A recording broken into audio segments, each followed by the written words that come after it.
do know is that 23 male and 23 female chromosomes combine together to produce an embryo. And it actually starts with a single speck, and inside that little speck is all the information necessary to produce life, to produce who you are today. Even the shape of your eyeball is contained within that DNA. And you can't even see, it's not even visible. That's how small you start with, you began. Now you've grown into a fully formed person. Let's consider your eyes. Your eyes, each eye has an auto-focusing lens, which focuses automatically and almost instantly.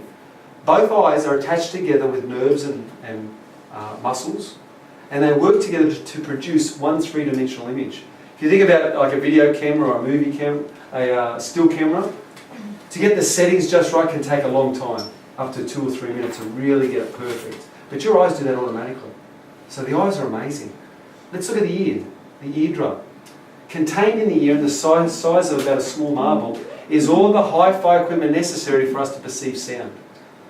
A tiny tympanic membrane acts as the diaphragm. Renewed ossicles amplify the signal that travels across nerve endings straight directly to the brain. Like the ear's amazing. You think about hi-fi equipment. We've got a surround sound system here, and nothing can record sound anywhere near with the clarity or the brilliance of your ear. We've also got a heart in our body, and our heart is a pump. Now the heart specialists and the doctors, they look at the heart and they're just amazed by it. Because they can replicate a heart to keep somebody alive during surgery, but these machines are massive and they cost so much money to run. Alternately, your heart is kept going by the same amount of power it takes to work a tiny little light bulb. That's all that's required. And yet the force that comes from the heart, if you were to capture all the energy from a human heart and store it up over a day, it's enough power to push an 80-kilogram man 80 feet into the air. That's how strong your heart is. It's amazing. There's valves on your heart that control the flow of blood, and they open and close more than 100,000 times per day. Now these valves are as pliable as a parachute, yet soft as a silk scarf. No man-made instrument can be made to be flexed so often and not break. Like your heart is truly amazing. We can go into our skin and talk about how our skin is a cloak, it's a shield. It pales when we're frightened. Does anyone know why it does that? Think of the fight-flight response.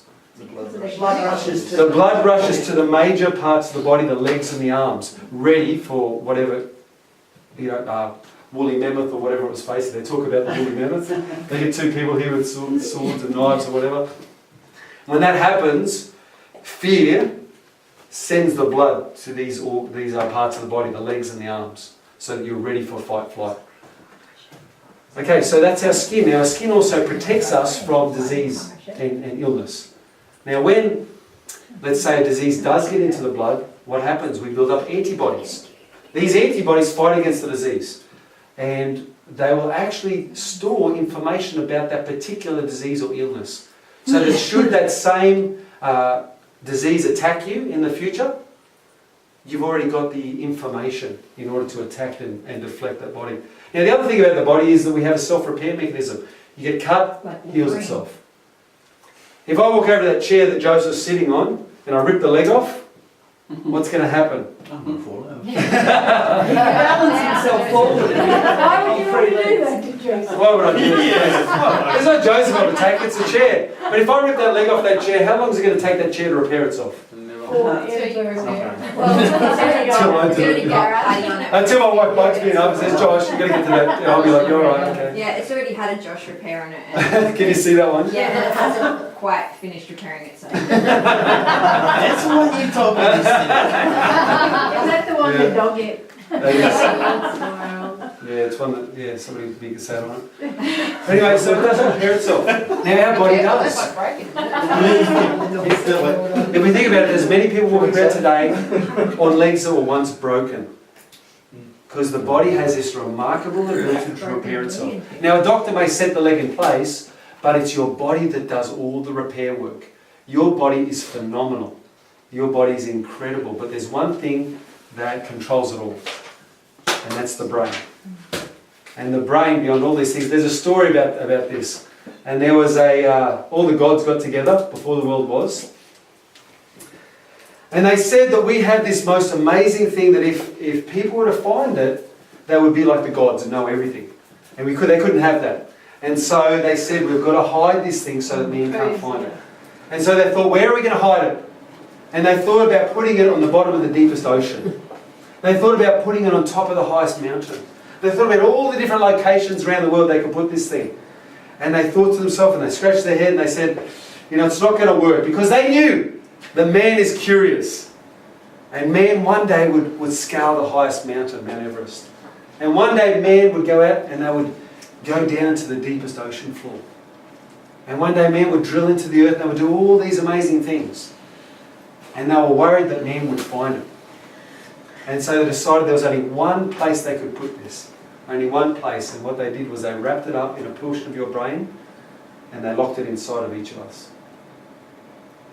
And so scientists estimate that we only use maybe a couple % of our brain. Everyone heard that? Yeah. That there's all this untapped portion of our brain. So we're only using a small portion of it. Now, the other thing is, what makes you more intelligent? Is it the amount of brain cells you have? Because everyone's born with the same amount of brain cells. We're born with between 12 to 14 billion brain cells, which is a huge number. So it's not the amount of brain cells we have.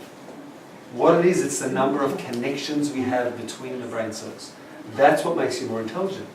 So a person who has more connections, say all these brain cells here, and all these different connections going everywhere, the more connections we have, the more intelligent you are.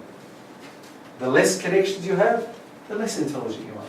So we can all train our brain to be more intelligent by making more connections. The question is, how do we do that? And that's where NLP and this training comes in. Is what we do is it's designed to actually build and increase the connections that we have in our brain so we can actually become more intelligent.